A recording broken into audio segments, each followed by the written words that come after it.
international speaker, award winner, multiple streams of income. How did it all start? I remember growing up in East London and not being able to afford nice things. So literally it was like every penny counted. Every. After leaving school, I became a psychiatric nurse. I know it sounds crazy, but I fell in love with caring. So when you're talking about, following your heart, my heart's always been in helping. My passion's serving. It's always been helping, giving. That sparked something in me that if you can add value to others, you'll be okay.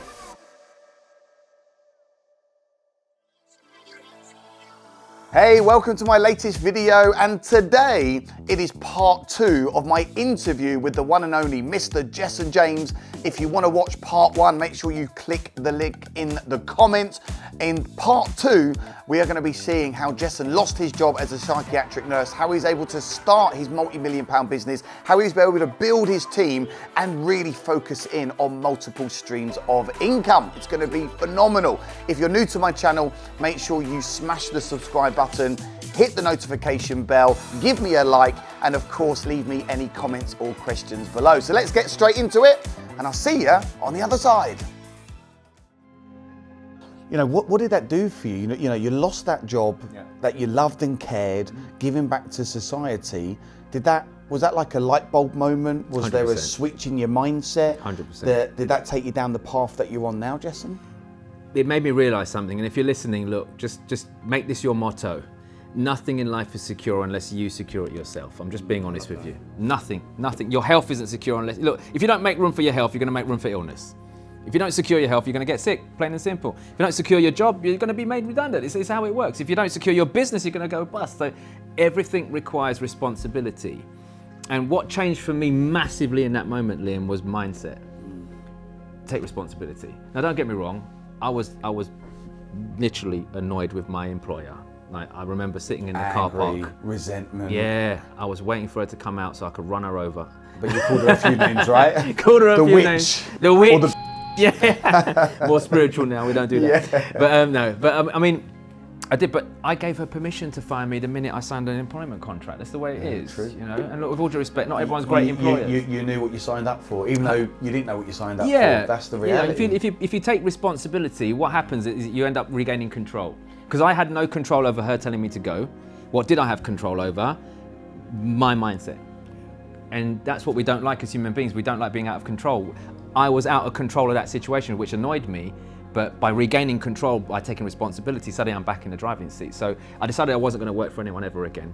And I decided to use what I already know. Big decision. So I'm not doing this anymore. And I decided to go back to my entrepreneurial spirit as a kid. And I decided to use what I already know.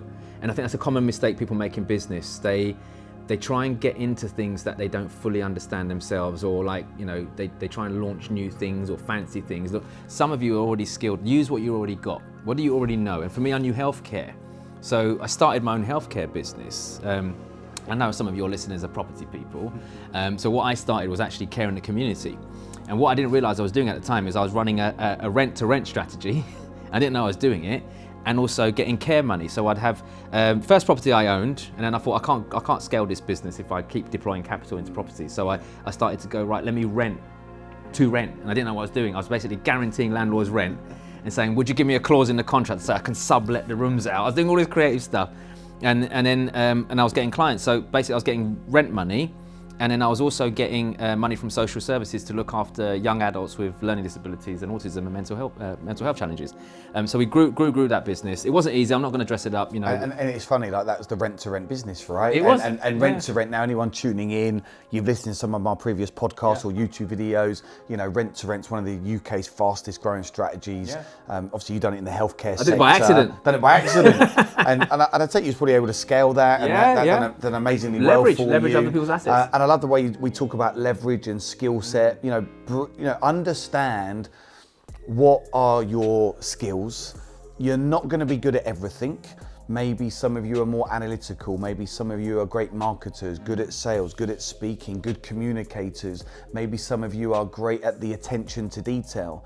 And here's the thing, right? When it comes to business, on entrepreneurship, just bring your key skills. Really focus in on that. Something which I say to myself every day, Jessen, is what can I do today that's going to bring in the most amount of money in the shortest space of time? What can I do today where I can be of best value? Number one, to my family, my wife, my kids. Number two, my company. And number three, my communities. Yeah. You know, where can I be of best value? And then all the other stuff that I'm not very good at, I can just outsource and leverage. Yeah. Leverage other people's bodies, leverage other people's money, leverage other people's experience. And I know you're huge into leverage as well. 100%, you know, and that's why I got the business to a point where I was making great money. I had nice house, nice car, nice things. And then I realized there was a big problem though. Avoid?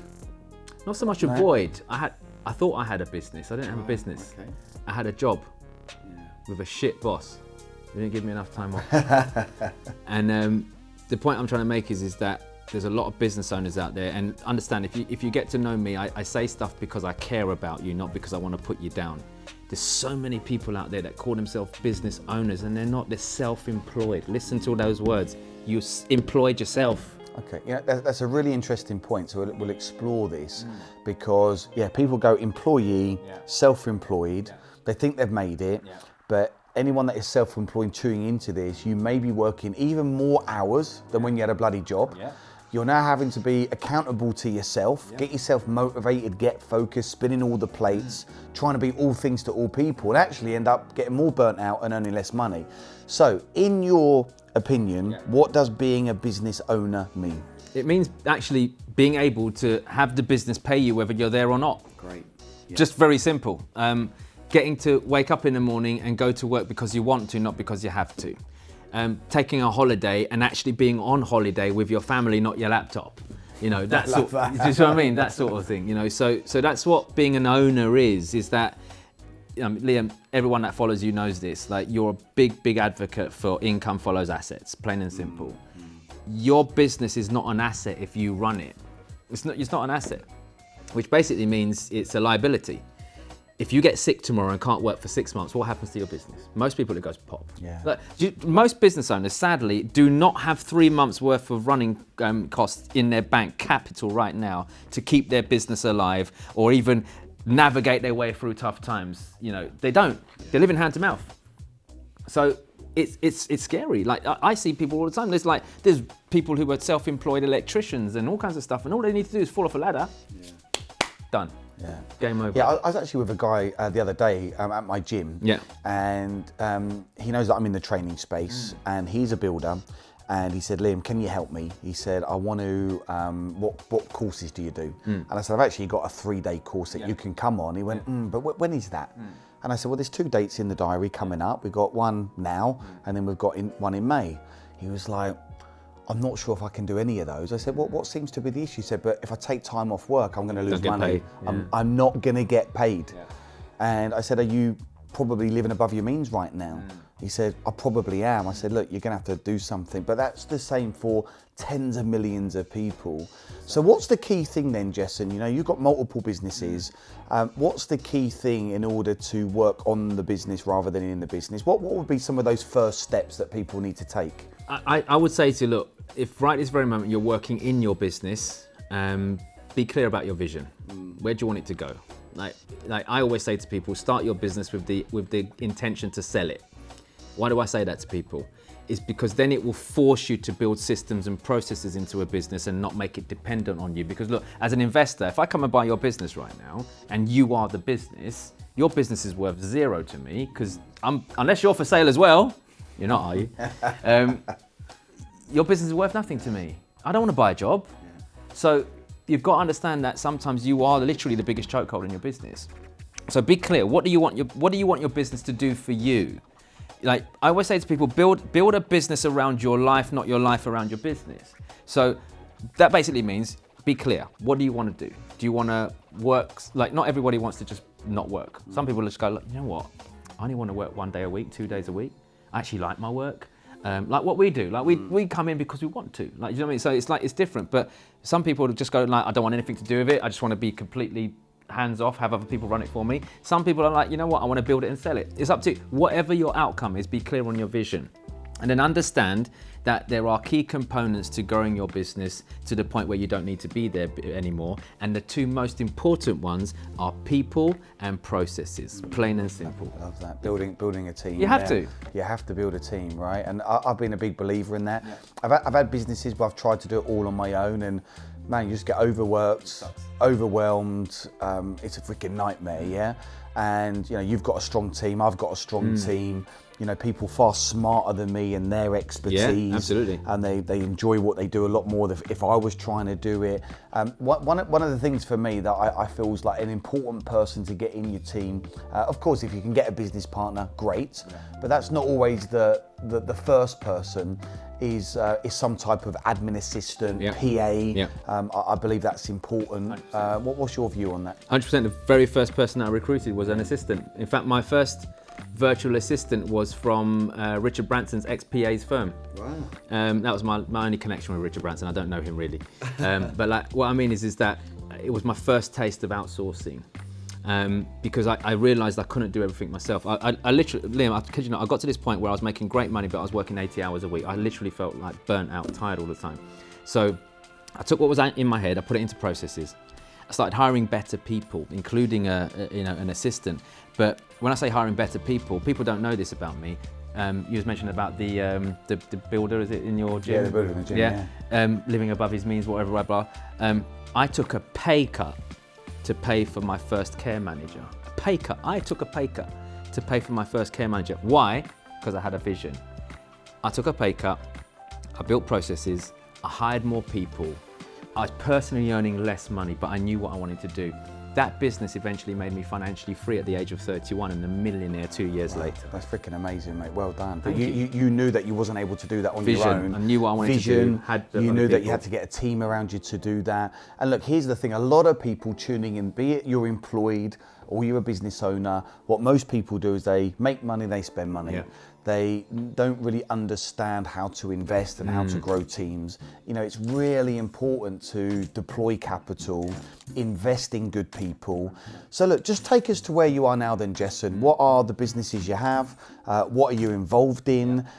You're doing amazing things on an international scale, I know that, and you've got multiple businesses, but tell us more about where you are now, what you do, and how you're out there helping people. So, rather than talk about all the businesses and stuff that I do, I think I'll talk about where I'm at in myself right now, because I think it's a really important thing to understand that, again, part of the vision.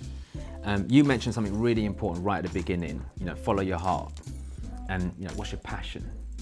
My passion is serving. It's always been helping and giving, and like 7-year-old kid sandwiches, it's always been about helping other people. I've got myself to a position now where my businesses take care of themselves and I get to live my purpose every single day. And what does that mean? It means helping other people. Every single day I get to wake up and go, whose life can I make better today? And that's because that's my passion, that's my thing. And the beautiful thing about being in the training industry is that, and actually I learned this from Robert Kiyosaki, Rich Dad, Poor Dad. Some of you might know him. I had dinner with him once, and he said, the world's a messed up place. And God wouldn't want it to be that way. Now, he's a God-fearing person. So he said, God wouldn't want it to be that way. So what can you do that you're passionate about, you get paid for, and it makes this world a better place? In that moment, it just literally hit me like, I get to do that now. Like every day, I'm passionate about teaching and serving people. I get paid for it, and there's nothing wrong with that. And a number of lives have been able to change as a result of that is off the scale. Wow.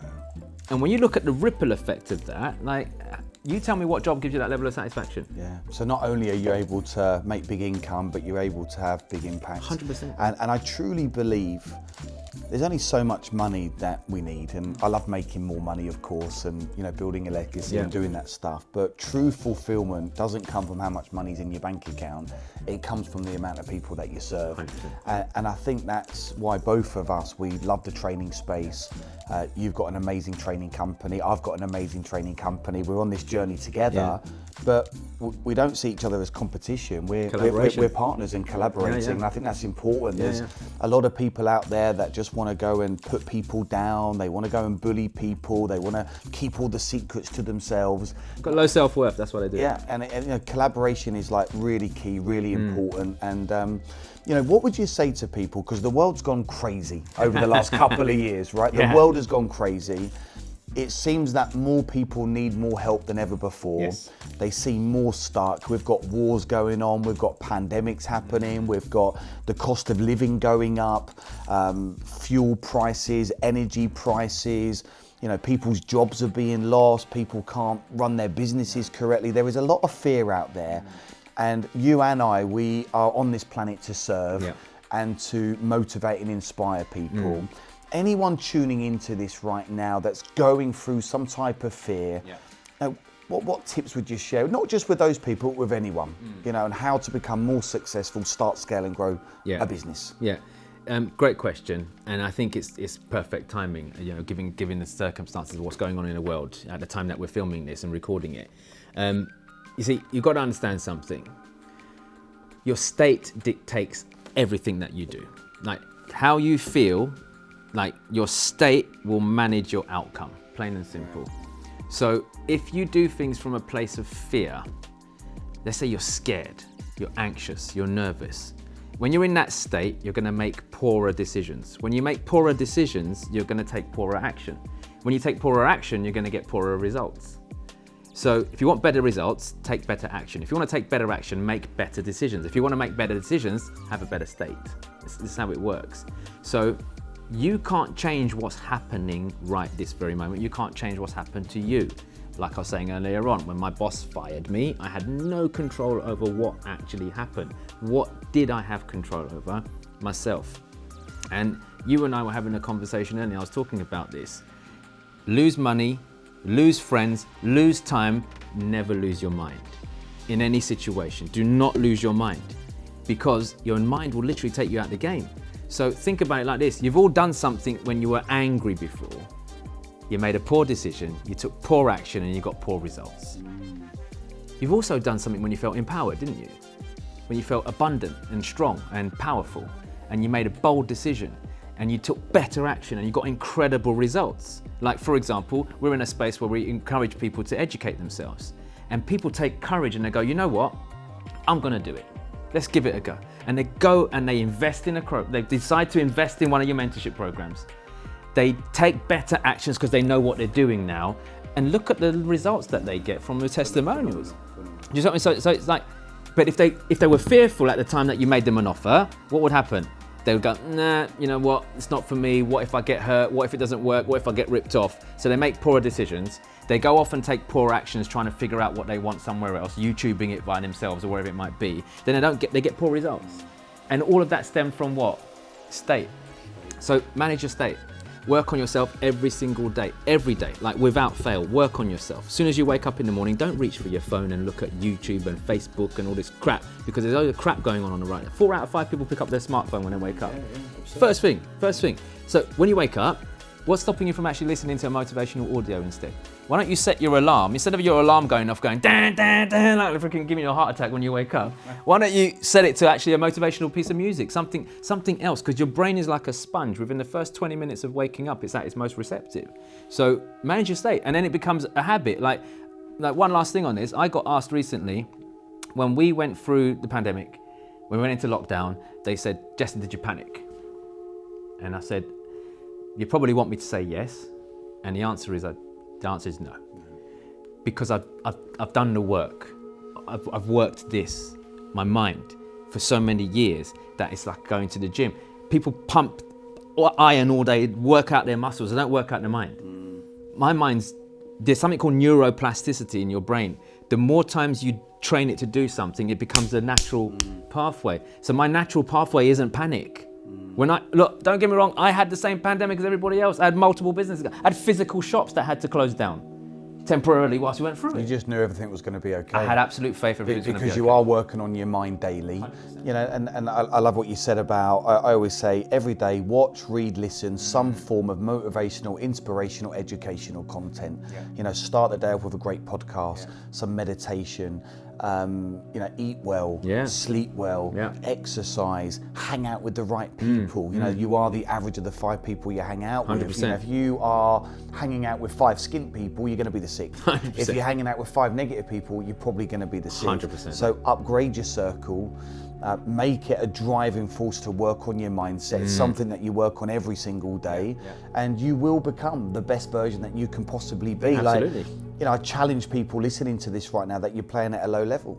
Yeah, you know, there is so much more So that much. every single person can do and can achieve. So on that, Jessen, it's been absolutely amazing really enjoyed it. Thank you. having you on the show. One last question before you give out some information. What does being a deal maker mean to you? What a powerful question. What does a deal maker mean to me? I'll tell you what it means to me. It means being a facilitator of change. I think if we can all understand, if you're in business, that you're not in sales, you're in the facilitation of change and transformation, everything changes. You see, because most people don't like selling. I think it's bad, I think it's sleazy, I think it's pushy, and we're British, we don't do that sort of thing. But the truth of the matter is selling is serving, right? And I think as a deal maker, if you can create a deal, a win-win. What's a deal? A deal is a win-win in my opinion, right? Someone's got a problem, you've got a solution. If they buy your solution, their problem will be solved. You get paid. It's a win-win. So by creating a deal, you have become a facilitator of change in that person's life. And when you look at it like that, and the reason you and I are able to think like this is because we have literal thousands of transformations that have happened from working with us. So I'm very, very, very biased when I say this, but I mean it because I've seen it. If you can create a win-win deal for someone, you are essentially transforming their life. Wow, love that. Plain and simple. Yeah, and it's got to be a win-win, right? It can't be a win-lose, and you've got to do this in a fair environment of exchange. And you know, get around new people. You know, there's some great people out there, caring people that if you get around can help you go to a whole new level. 100%. And that's why we've got, you know, thousands of different types of success stories. So great, thanks for being on the show. Pleasure. Where can people find you? Yeah. Because I know you're out there on all the platforms. Where would you like people to hook you up, Jessen? And I recommend, look, hook up with this guy. He's a great friend of mine, great Bless mentor. Where can they find you? Thank you, Lynn. Well, before I say that, I want to thank you for having me on the show. Like, look, we've been friends for many years now, and I've always been inspired by you and driven by it, seeing you do great things and like pushing the parameters and the barriers and you know, going screw everybody else, I can make it happen. And I've just loved your attitude and the fact that you care, you know. So I'm thank you for having me. I'm really inspired by what you do, man. Thank you. So look, if you want to catch up with me in any way or form, I'm across all social media platforms. But probably connect with me on Instagram at @JessenJames_official. You can head over to my website as well, jessenjames.com, and you can see everything that I do, and all my handles are there as well. And if you get the chance, you know, seeing as we're on a podcast, you can go and check out my podcast, which is the Mind Over Money podcast, which is available on Spotify, Apple, all over the place. And look, reach out, drop me a DM, say hello. Let me know that you heard about me through Liam, because I always like to make new friends. A friend of Liam's a friend of mine. So yeah, connect with me online. Well, there you have it, part 2 of the Jessen James interview. We really hope you've enjoyed that. What an amazing, inspirational individual. Look, if we can do it, you can definitely do it. If you are new to my channel, hit subscribe, smash the notification bell, stay tuned for more of my videos, because I love property, business and entrepreneurship, and it's been an absolute honor serving you. Stay tuned for more of my videos, and I'll see you very soon.